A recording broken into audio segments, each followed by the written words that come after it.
Okay, we're here at Lycoming, David Person Field talking to Mike Clark, and Mike playing number 18 in the nation, I think it was, Ithaca. You go up there and you don't know what your team has. You made a decision to use Colin Dwyer as the starting quarterback. What, maybe right before game time?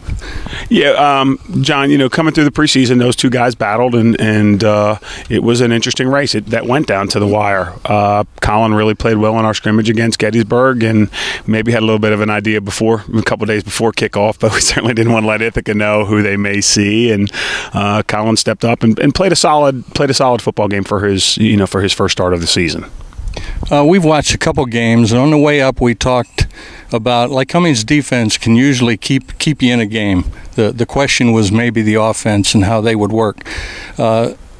They seem to just play very well in the second half. Yeah, John, we came out early and we wondered about their secondary. They did have the Shire kid, I think, or Cheer kid, who led the nation in punt returns last year, and who is someone who we thought was a good player, and he did have an effect on the ball game.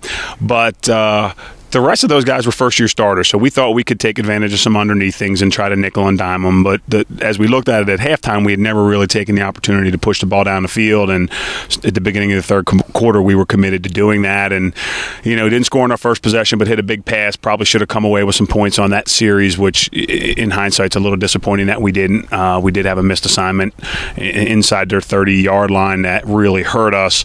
But then came back the next two possessions and moved the football and scored. So we think there's enough talent here on offense that if we stay healthy, that we'll be able to move the sticks and hopefully score some points. The big part of that first half was you didn't give up the ball. There wasn't any crazy passes, interceptions that they could get you down early. Right. No, turnovers are always going to play a key part in football games, John. Yardage, statistics are nice. Realistically, the only stats that matter in football are scoring. How many points can you score and how many do you allow? And turnovers, unfortunately, have a big impact on that. Maybe fortunately, if you're generating them.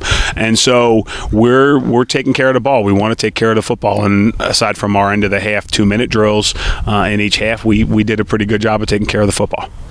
You go up there, it's your first game of the year, and you got to be happy with the game. But as a photographer, when I'm taking pictures, I try to get a sense of what that game meant. And I think I got you walking off with your hat rolled up in your hand and your hand in your hair. It must have been frustrating to lose it by one, not be able to go into overtime and try to win that game. What do you tell your players after a game like that? Well, we told them that we didn't go up there for a moral victory. We wanted to prove to people that we have a good football team. I think we showed people we have a good football team, but we're not going to be satisfied with a 1-point loss to anybody. Be it the best team in the Empire 8 or the best team in the MAC. We told them that we had to eliminate the mistakes that we made that day through our bye week and in the week leading up to Susquehanna, and continue to improve, and hopefully that will translate into more victories.